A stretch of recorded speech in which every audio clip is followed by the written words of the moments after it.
istighfari mpaka mwezi wa Ramadhani.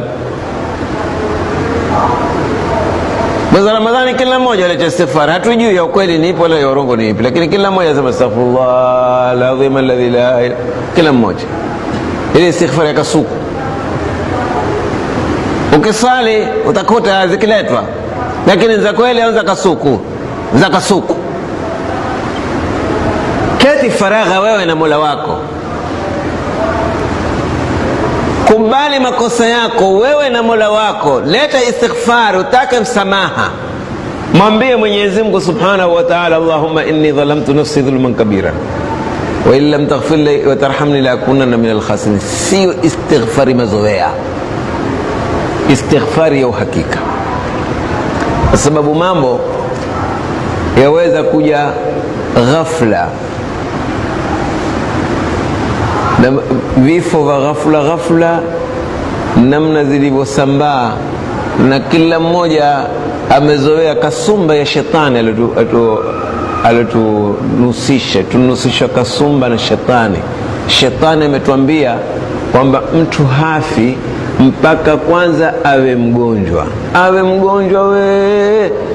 mpaka ule ugonjwa wake uwe karibu wa kuwashinda wauguzi, kisha ndio afe. Ndio Ibilisi alivyotufundisha, na sisi hatukufaulu kwenye darasa tuliosoma kwa Mwenyezi Mungu Subhanahu wa Ta'ala, wala hatukufaulu kwenye somo tulilolisoma kwa Mtume Muhammad sallallahu alaihi wasallam, lakini tumefaulu mno kwenye somo tulilosoma kwa Ibilisi.